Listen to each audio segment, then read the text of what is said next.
नमस्कार, एनडीटीवी की इस विशेष पेशकश में आपका स्वागत है। पूरी दुनिया कोरोना वायरस से लड़ रही है, भारत भी लड़ रहा है और भारत ने जो लॉकडाउन इंपोज किया है उसके कुछ फायदे या असर होते दिख रहे हैं।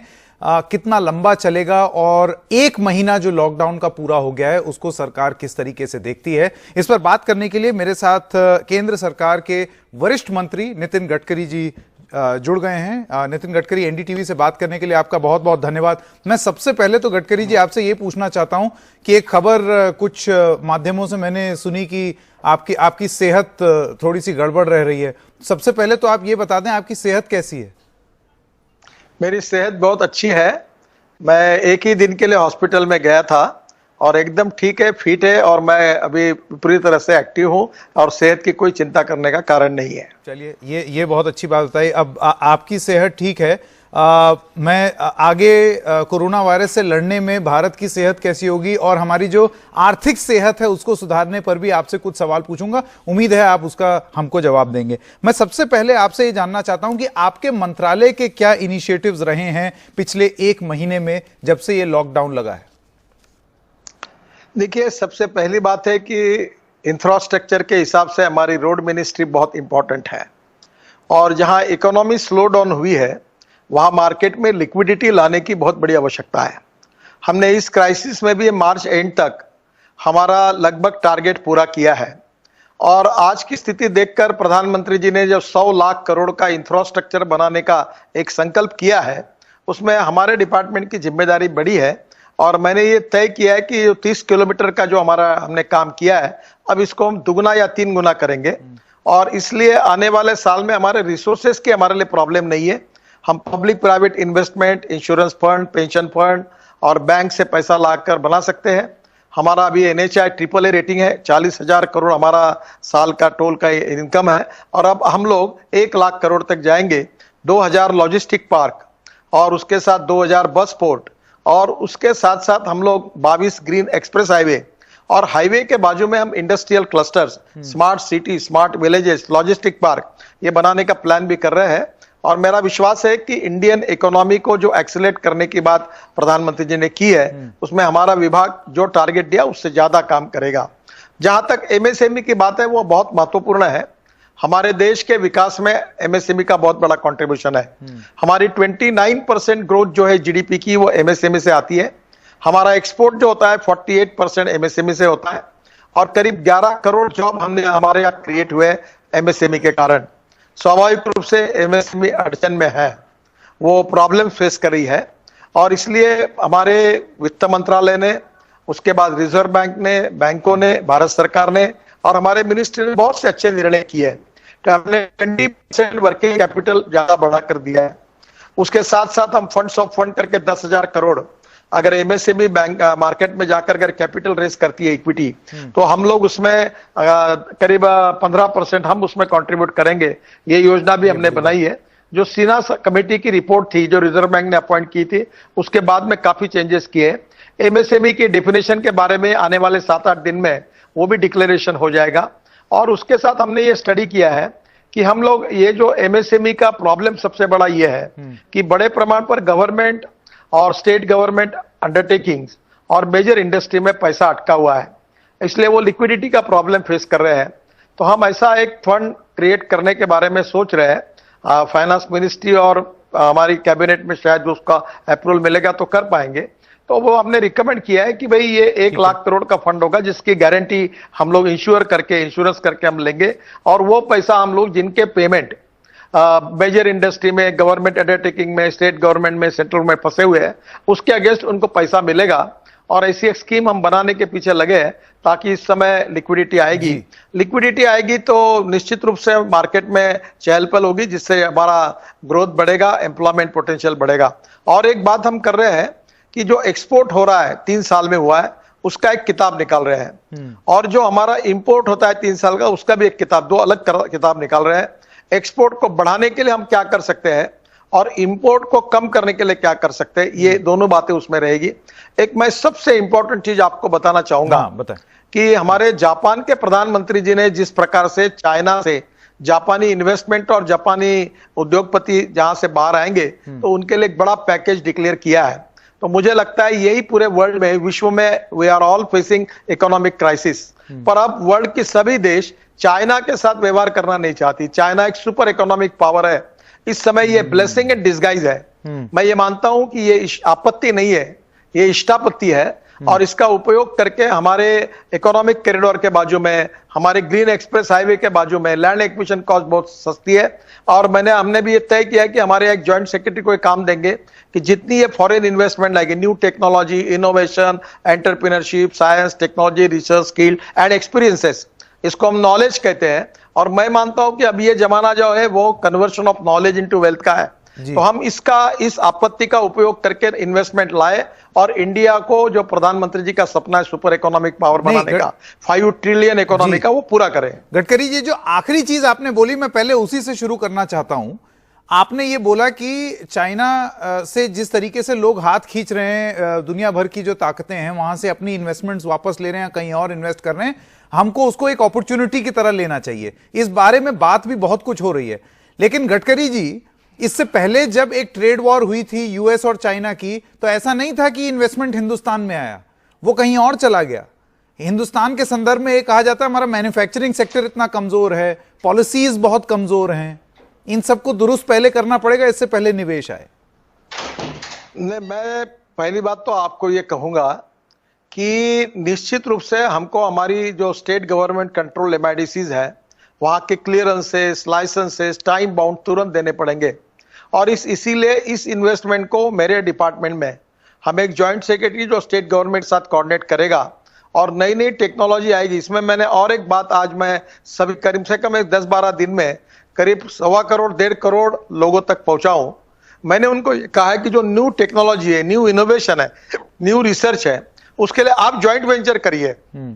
ये भी एक अपॉर्चुनिटी की टेक्नोलॉजी लाने की। तो मुझे लगता है कि इसके बारे में अवेलेबल फैसिलिटीज बहुत सिंपल वे से अवेलेबल करके देना ये सरकार की जिम्मेदारी है। और आप जो कह रहे उस प्रकार के ऑब्स्टेकल्स को हम रिमूव करेंगे, ऑब्स्टेकल्स नहीं रहेंगे, और इसको फ्रेंडली एटमॉस्फेयर फॉर जो हमारी फॉरेन इन्वेस्टमेंट है उसके लिए करेंगे।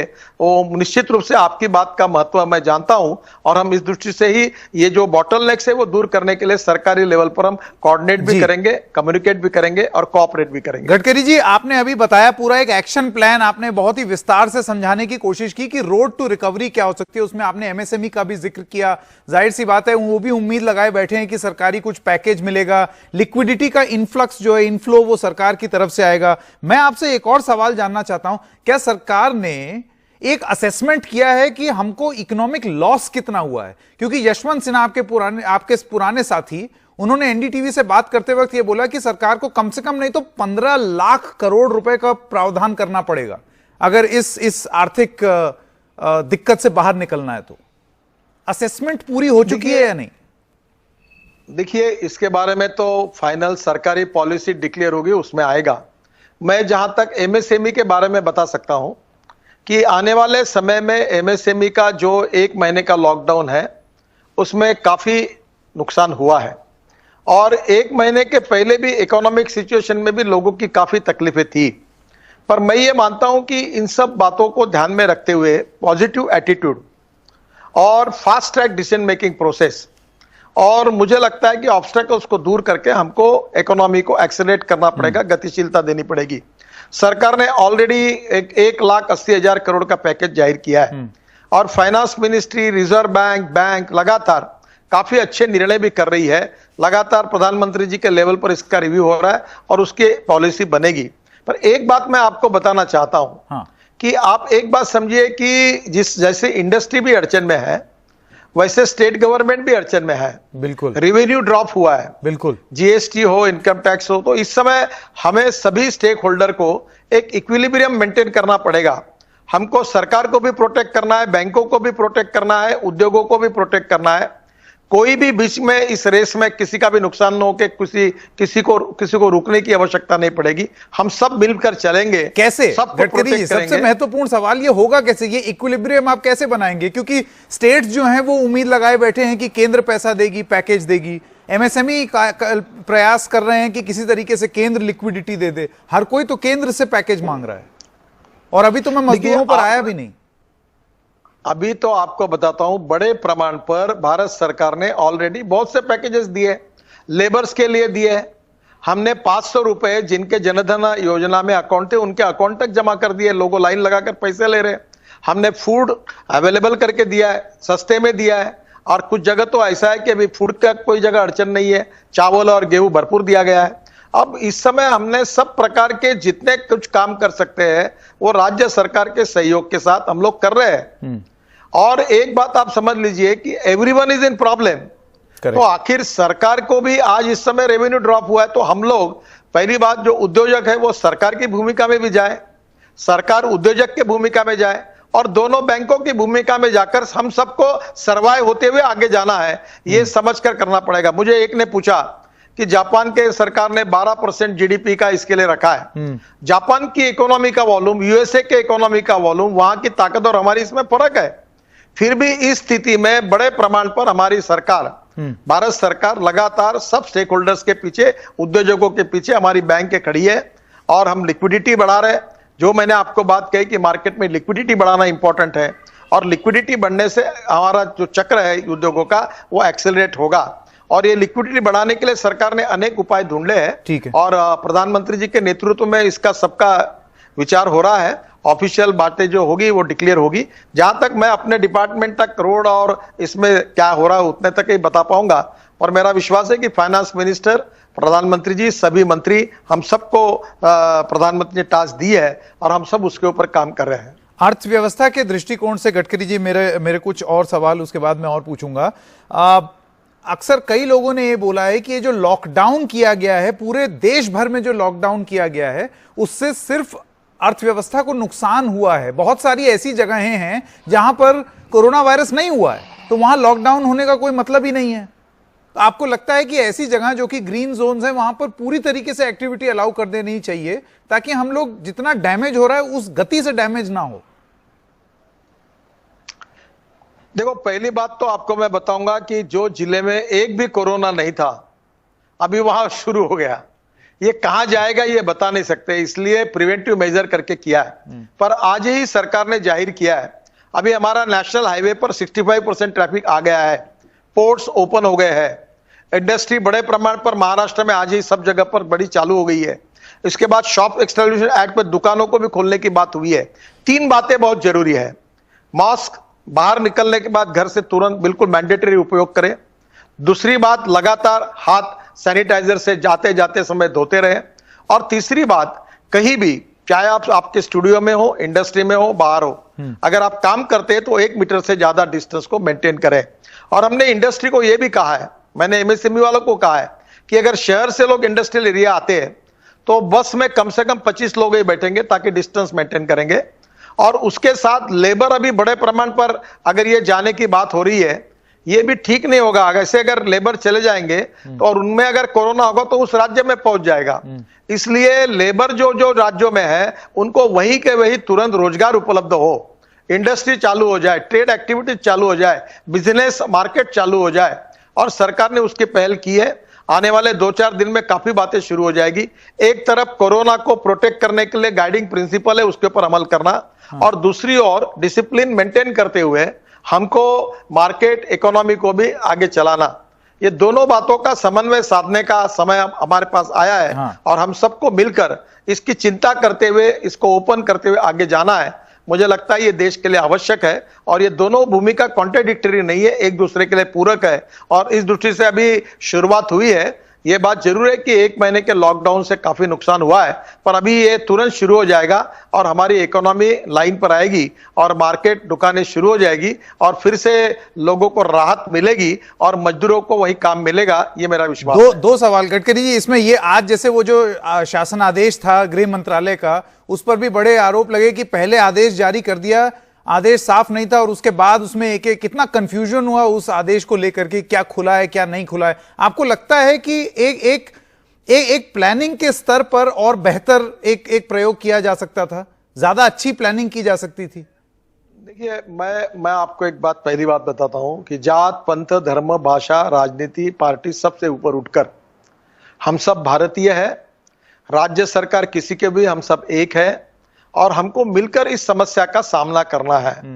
और स्थितियां भी इतनी ऐसी विचित्र बनी हुई है कि हर निर्णय के कुछ अच्छे भी परिणाम है, कुछ बुरे भी परिणाम है। और ऐसे समय कुछ बातों में कभी बदलना पड़ेगा, कभी उपयोग में लाना पड़ेगा। तो मुझे लगता है इसको हम लोग इस प्रकार से ना ले। हम लोग लगातार एक परफेक्शन की तरफ जा रहे हैं और जाते समय कभी आगे कभी पीछे जाकर थोड़ी एडजस्टमेंट करनी पड़ेगी, लोगों के फीडबैक के साथ करनी पड़ेगी। हम सब लोग मिलकर पूरे देश से, कलेक्टर से बात करते हैं, फिर फीडबैक प्रधानमंत्री तक पहुंचाते हैं, होम मिनिस्टर तक पहुंचाते हैं और उसके ऊपर विचार होने के बाद हमारे भारत सरकार में सेक्रेटरी के लेवल पर अलग कमेटियां बनी है, वो पूरा अध्ययन करती है, उसके बाद निर्णय करते हैं। राज्य सरकार का भी सहकार्य, उनका ओपिनियन लेते हैं और फिर करते हैं। ये सब जब मिलजुल कर हो रहा है, इसके पीछे 100% वो परफेक्ट हो, कोई कमी ना रहे, इसलिए अनुभव के साथ कभी थोड़ा बहुत इधर उधर करना पड़ा तो ये इसको मिस्टेक के रूप में नहीं मानना चाहिए। ये एक प्रयोग है। हम एक क्राइसिस में काम कर रहे हैं, एक संघर्ष में काम कर रहे हैं, एक वॉर लड़ रहे हैं। वॉर में कभी आगे जाना पड़ता है, कभी पीछे हटना पड़ता है। उसी प्रकार से हम सब लोग उस स्पिरिट में इसको लेंगे तो इस देश के लिए अच्छा होगा, ऐसा मुझे लगता है। ये बात तो आप ठीक बोल रहे हैं, इससे तो मैं भी पूरी तरीके से सहमत हूं कि इतने कम समय में अगर कोई तेजी से फैसला लेना है तो उसमें थोड़ा आगे पीछे होगा और देश हित में ऊपर उठना पड़ेगा। लेकिन गडकरी जी, क्योंकि आपने मजदूरों की बात की, मेरा अगले कुछ सवाल उससे संबंधित होंगे। हाइंडसाइट में अगर जैसे एक इतिहास में जाकर के अगर आप अपने आप को सोचें या सरकारी दृष्टिकोण से सोचें, आपको लगता है कि ये जो माइग्रेंट वर्कर क्राइसिस थी, हजारों हजार लोग जो हैं, लाखों लाख लोग रातों रात सड़क पर पैदल चल रहे हैं, आपको लगता है इसकी प्लानिंग ज्यादा बेहतर हो सकती थी? ऐसा क्यों हुआ? देखिए, पहली बात तो ऐसी है कि ज्यादातर जो डेवलप स्टेट्स हैं वहां काम करने के लिए बैकवर्ड, सोशली, इकोनॉमिकली, एजुकेशनली जो कंपैरेटिवली बैकवर्ड स्टेट है, वहां से लोग आते हैं। और मुझे लगता है कि अब इसके बारे में कुछ समस्या है। नेशनल हाईवे पे लोग पैदल चल रहे हैं। अभी मैं नागपुर में ही देख रहा, हमने कैंप खोले उनके लिए। हैदराबाद से, उधर से, तेलंगाना से, आंध्र से पैदल आकर वो उधर छत्तीसगढ़ की तरफ जा रहे हैं। तो नेचुरली ये समस्या इसलिए है कि एकदम लोग डर गए हैं। आवश्यकता इस बात की कि उनके मन में कॉन्फिडेंस जागृत करे, उनका रोजगार उनको हासिल करे, फूड एंड शेल्टर की व्यवस्था कर दे और मुझे लगता है उनको सेफ, सुरक्षित रहने की व्यवस्था होगी, कॉन्फिडेंस बढ़ेगा, मनस्थिति बदल जाएगी तो वही रुकेंगे। इन मजदूरों ने अपने गांव में वापस जाने का यह समय उचित नहीं है। वहां हमारे महाराष्ट्र के मुख्यमंत्री जी ने मांग की थी कि हमारी गाड़ियां शुरू करें, पर इस समय भीड़ हो जाएगी और ये भीड़ में ये लोग अगर मुंबई से आकर भीड़ पे जाएंगे और कोरोना लेकर अपने राज्य में जाएंगे तो मुझे लगता है कठिनाई होगी। आज भी मैंने यूपी के मुख्यमंत्री जी का स्टेटमेंट सुना है और मैं निश्चित रूप से उनसे अनुरोध करूंगा। नहीं, मुझे लगता है इस समय ये थोड़ा सा रुकना पड़ेगा, ये टाइम नहीं है। अगर इस समय अगर वो संक्रमण हो जाएगा कोरोना का उनके बीच में तो उत्तर प्रदेश में जाकर नया संकट पैदा हो सकता है। इसलिए जो मजदूर जहां भी है वही उनको रोजगार देना, वही उनको सेटल करना, फिर परिस्थिति अच्छी होने के बाद में वो जाए। इस समय कोरोना सब जगह फैला हुआ है, ऐसे इसमें अगर वो जाएगा तो केवल मजदूर वापस नहीं जाएगा, उसके साथ कोरोना भी जाएगा। तो इसलिए अगर वो उनको ले जाएंगे तो ये पूरी तरह वेरीफाई कर लेना चाहिए कि उनके ऊपर कोई संक्रमण नहीं हुआ है कोरोना का। ये बहुत डिफिकल्ट है इस समय। तो मुझे लगता है कि हमने इस सिचुएशन बहुत सेंसिटिव है और इसलिए मजदूरों को वही के वही food and shelter with distance maintain करके उनको गडकरी जी, उनके मन का डर निकाल के करना पड़ेगा। एक लाजमी सवाल तो यहां उठेगा ना, कोटा में जो छात्र हैं उनके लिए तो धड़ाधड़ बसें जा रही हैं हर राज्य से उनको वापस राज्य में लाने के लिए, उनके गंतव्य स्थल, लेकिन मजदूरों पर ये नियम अप्लाई नहीं करता। देखिए, मैं आपको तो ये ऐसी कंपैरिजन आप मत करिए। सवाल क्या सरकार के पास रेलवे की गाड़ियां नहीं है, बसेस नहीं है? सरकार भेज सकती है, पर आप एक समझ लीजिए कि कोरोना का संक्रमण जिस प्रकार से हुआ है, एक निजामुद्दीन का कार्यक्रम हुआ, उसका परिणाम देश के हर गांव में हम भुगत रहे हैं। किस प्रकार से उसका फैला हुआ। हमारे यहां नागपुर में एक एरिया में जहां लोग गए थे वो एरिया पूरा लॉकडाउन करना पड़ा है। मुझे लगता है इसलिए ये मजदूर अगर जाएंगे तो इसकी गारंटी कौन लेगा कि उनको कोरोना है कि नहीं है, संक्रमण हुआ है कि नहीं हुआ है। और अगर एक मजदूर अपने गांव में जाएगा जिस गांव में एक भी कोरोना का नहीं है, अगर एक वहां पहुंच जाएगा तो गांव की स्थिति क्या होगी? क्या उस जिले में, उस गांव में उतनी मेडिकल इक्विपमेंट, इंस्टीट्यूट्स, हॉस्पिटल्स है? मुझे लगता है थोड़ा सा इसका विचार दूरगामी और विचार करके करना पड़ेगा। पर गडकरी जी, चल के तो मजदूर पहुंच ही गया। नहीं, ऐसा भी नहीं। अभी हमारे यहाँ बहुत मजदूरों को हमने डाइवर्ट किया, उनको काम पर लेके गए। इंडस्ट्री में कुछ जगह उनके लिए रहने की व्यवस्था हो रही है, उनके फूड एंड शेल्टर की हो रही है, उनका कॉन्फिडेंस बढ़ रहा है। और कुछ लोगों को रोकने में भी हम यशस्वी हुए। और हमारे यहाँ से, जैसे विदर्भ में है, नागपुर से, बालाघाट मध्य प्रदेश और इधर के मजदूर थे, तब इंडस्ट्री वाले उनको वहां से काम को लाने के लिए गाड़ियां भेजकर वहां से वापस ला रहे हैं। तो दोनों प्रकार की भी स्थितियां है। इस समय डरने की बात नहीं है, हिम्मत के साथ हमको समस्या का सामना करना पड़ेगा।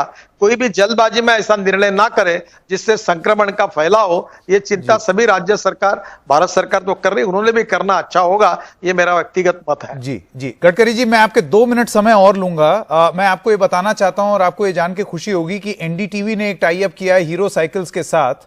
क्योंकि आपने देखा होगा पर्यावरण, एक अच्छा इंपैक्ट जो ये हुआ कि पोल्यूशन लेवल बड़े कम हो गए शहरों में और अलग अलग जगह, सड़कें खाली हो गई, लोग साइकिल चलाने, कुछ ऐसी बातें हो रही हैं कि अब आगे इससे क्या सीख ली जा सकती है। अगर हम घर में बैठ जाते हैं तो प्रदूषण कम हो जाता है, पानी साफ हो जाता है। आपको लगता है कि साइकिल चलाना ये आगे चल के एक बड़ा प्रभावी कदम हो सकता है कोरोना से आगे की नई दुनिया बनाने में?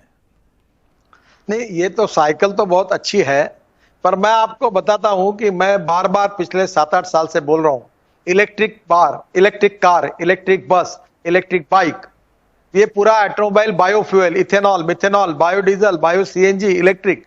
और आपको और एक बात बताता हूं, केवल पोल्यूशन नहीं कम हुआ, हमारे देश में 5 लाख एक्सीडेंट होते थे, 1.5 लाख मौतें होती है। इस महीने में वो परसेंटेज एकदम गिर गया। वैसे हमने भी बीच में नया एक्ट लाया, हमने ब्लैक स्पॉट भी इंप्रूव किए, और उसमें ये जो पोजीशन आई, इसमें मरने वालों की संख्या एकदम कम हुई है। अब ये देखो, ये आश्चर्यकारक डाटा है कि जो कोरोना में मरे वो पकड़ने के बाद में भी मरने वाले लोगों का जो परसेंटेज है एकदम कम हुआ है, क्योंकि एक्सीडेंट्स के कारण लगभग अब लोगों की मृत्यु नहीं हो रही है। तो मुझे लगता है हमारी सोसाइटी को बनाने के लिए, अच्छा बनाने के लिए, ethics, economy, ecology and environment, ये तीनों का समन्वय के साथ ये एक अच्छी बात हुई है। और पर्यावरण का भी महत्व हमारे ध्यान में आया है। तो मुझे लगता है कि आने वाले समय में निश्चित रूप से हमको हमारा पर्यावरण साफ रहे, अच्छा रहे, शुद्ध हवा रहे, इस दृष्टि से इस बात का जरूर विचार करना होगा। नहीं, मैं गडकरी जी ये इसलिए पूछ रहा हूं क्योंकि बहुत सारे साइकिलिस्ट जो हैं वो साइकिल चलाना भी चाहते हैं, लेकिन शहरों में कोई साइकिल जोन नहीं है, या सड़कों में साइकिल चलाने वालों के लिए कोई इज्जत नहीं है। ऐसा बोला जाता है कि 2 पहिया वाहन जो है वो हमेशा डर के रहता है 4 पहिए वाले से। क्या व्यवस्था बन सकती है? थोड़ा देखो, आपने ये कठिन काम है। दिल्ली मेरठ हमारा एक्सप्रेस हाईवे बन रहा है, और उस हाईवे के बाजू में एक छोटी सी हमने साइकिल के लिए कोशिश की है कि एक लाइन है। मैं तो एज ए ट्रांसपोर्ट मिनिस्टर ये चाहता हूं कि साइकिल को हमने और उठाना चाहिए। अब इलेक्ट्रिक साइकिल भी मार्केट में आई है, जो 350 किलोमीटर एक चार्ज में चलती है, सस्ती है। और धीरे धीरे हमको ट्रांसपोर्ट के हमारे पूरे एटीट्यूड को बदलना पड़ेगा। Public transport on electricity, public transport on biofuel, diesel के बजाय, पेट्रोल के बजाय electric, ethanol, methanol, biodiesel, bio CNG, electric. और मैं आपको सबसे बड़ी बात बता रहा हूं एनडीटीवी में कि ये जो आप परेली जलती है ना दिल्ली के आसपास, पंजाब, हरियाणा और उत्तर प्रदेश में, जी, अब परेली से बायो सीएनजी तैयार करने की टेक्नोलॉजी आई, वो काम शुरू हो गया। खुद मैंने भी अपने यहाँ बायो सीएनजी बनाया है, और उस पर ट्रक और बसेस चल रही है। तो ये अब दिल्ली में भी ऐसे कम से कम 1000 एक इंडस्ट्री उत्तर प्रदेश, हरियाणा और पंजाब में आएगी। परेली जलेगी नहीं, उल्टा उससे बायो सीएनजी बनेगा, और हमारा इंपोर्ट कम होगा और प्रदूषण भी कम होगा। तो ये बहुत बड़े इनिशिएटिव। एक बार आपको प्रार्थना करूंगा कि ट्रांसपोर्ट मिनिस्ट्री करके विशेष रूप से हमने पिछले 5 साल में ये जो पर्यावरण के दृष्टि से इंपोर्ट को कम करने के लिए, import substitute, cost effective, pollution free, और एग्रीकल्चर को बढ़ावा देने के लिए, देखो आप 12 साल से मैं इथेनॉल की बात करता रहता था, लोग मुझे पागल बोलते थे। आज इस देश में इथेनॉल का कितना बड़े प्रमाण पे उपयोग हो रहा है। आपको मैं आश्चर्यकारक बताऊंगा कि ये सैनिटाइजर का ब्लैक मार्केट शुरू हुआ, 1200 रुपए में 1200 रुपए लीटर लोग बेचने लगे। मैंने सब शुगर फैक्ट्री को आह्वान किया, हमारे महाराष्ट्र में 30-40 फैक्ट्री ने, हमने भी शुरू किया और इथेनॉल बनाया, 1 lakh bottle free of charge बांट दी। और अभी हमारा जो सैनिटाइजर है वो 400 रुपए लीटर है। और अभी मैंने कल पीयूष गोयल को कहा कि इतने हमने सैनिटाइजर बनाया है, इतना अवेलेबल हुआ है, कीमत कम हुई है, अब तो उनके पास स्टॉक पड़ा हुआ है, आपने वो बैन किया है एक्सपोर्ट करने का, वो खुलवा दो, अभी कोई प्रॉब्लम नहीं, क्योंकि पूरी शुगर इंडस्ट्री सैनिटाइजर बनाने लगी है। तो बहुत बड़ा, तो वो अगर एक्सपोर्ट करेगी तो उनको 2 पैसे मिलेंगे, ये मैंने उनको कहा कि अब इसकी कमी नहीं है। लेकिन अब क्योंकि तो आपने लगता है कि आपने ये बात कर दी गडकरी जी, तो अब मुझे पूछना लाजमी है, जो एफसीआई के गोदाम में जो चावल है वो गरीबों के देने के बजाय सरकार ने बोला कि इसको गला के इसका भी इथेनॉल बना दो, तो ये आप कहां तक, आपको नहीं लगता ये बड़ी घोर विडंबना है कि ऐसे वक्त में जहां तस्वीरें आ रही हैं कि लोग भूखे हैं, सरकार चावल गला करके इथेनॉल बना रही है? संकेत जी, आपकी बात का मैं 100% विरोध करता हूं, आपको पूरी जानकारी नहीं है। इस देश में 3 से 4 साल तक जितना लगता है उतना गेहूं चावल हमारे पास है। शुगर सरप्लस, राइस सरप्लस, गेहूं सरप्लस हमारे पास 3 साल का है, वो सड़ रहा है गोडाउन में। अगर उसको हमको केवल 80% एडिबल ऑयल हम इंपोर्ट कर रहे हैं, किसान के गेहूं चावल के भाव नहीं बढ़ रहे, शक्कर के किसान, गन्ने के किसान संकट में है, और इसलिए राइस कट और वेस्ट राइस जो सड़ा हुआ है उससे इथेनॉल बनाने की बात प्रधानमंत्री जी ने कही और उसको अनुमति दी है। ये विजन है, ये बहुत बड़ा निर्णय है और किसानों के फेवर में है, और इस देश में अनाज की कोई कमी नहीं है। आप जरा रामविलास पासवान जी के विभाग से कितना चावल है, कितना गेहूं है, कितना शुगर है, उसका स्ट्रैटेजिक लेकर आप कार्यक्रम रखिए। पंजाब हरियाणा में गेहूं चावल रखने के लिए गोडाउन में जगह नहीं है, और इसलिए हम लोग पेट्रोल का, डीजल का 7 लाख करोड़ का इंपोर्ट कर रहे हैं। और ये अज्ञान के कारण फूड वर्सेस फ्यूल का झगड़ा कुछ अधिकारियों ने लगाया, उन्होंने अलाउ नहीं किया। ये तो मैं 3 साल से बात कर रहा था कि मक्के से इथेनॉल बनाने की अनुमति दो, राइस से बनाने की अनुमति दो, मेरे कोई बात सुन नहीं रहा था। जब ये 4 साल में इतना सड़ा हुआ अनाज आया, प्रधानमंत्री जी ने इसका रिव्यू किया, मीटिंग की, और तब जिम्मेदारी के साथ कॉन्शियस डिसीजन किया कि सड़ा हुआ अनाज है, कम से कम इसका इथेनॉल बनाओ, इंपोर्ट कम करो, पोल्यूशन कम होगा और गांव के किसानों का कुछ ना कुछ हम राहत कर पाएंगे। हमको क्रॉप पैटर्न बदलने की आवश्यकता है। इस देश में हम 80% खाने का तेल इंपोर्ट कर रहे हैं, जो इंपोर्ट है, तो क्रॉप पैटर्न बदलना पड़ेगा। पर एकड़ ऑयल सीड का प्रोडक्टिविटी बढ़ानी पड़ेगी, और इसलिए ये बिल्कुल सही निर्णय है। इसके बारे में जो गलत फहमी, इसका अलग कार्यक्रम करिए, सबको बुलाइए, मुझे भी बुलाइए। मैं बहुत दिनों से इस बात का कट्टर समर्थक था। ये फूड वर्सेस फ्यूल का झगड़ा लगाने वाले, ये दिल्ली में रहने वाले जिनको गांव गरीब मजदूर किसान की जानकारी नहीं, वो ऐसी बात करते, आप बिल्कुल मत करिए। ये बिल्कुल किसानों के और गांव के हित में है और देश के हित में है। 3 साल 4 साल पूरा लगे, अगर एक भी अनाज नहीं हुआ तो भी उतना अनाज हमारे गोडाउन में पड़ा है, हमारे पास रखने के लिए जगह नहीं है, अनाज सड़ रहा है, और इसलिए उसको हम लोग इथेनॉल में कन्वर्ट करें। ये बात प्रधानमंत्री ने कही, ये कोई गलत नहीं है, ये बिल्कुल सही है। ठीक है नितिन गडकरी जी, आपने एनडीटीवी से बात की, बहुत डिटेल में बात की, आपके मन के करीब जो जो मुद्दे थे उनके बारे में बात की, और उम्मीद यही है कि आप भी इसी तरीके से कार्यरत रहें और हम सब मिल करके एक साथ इस महामारी से आगे उभर सकें और हमारी इकोनॉमी ऑन ट्रैक हो जाए। नितिन गडकरी, इस कार्यक्रम में भाग लेने के लिए आपका बहुत बहुत धन्यवाद। थैंक यू, नमस्कार।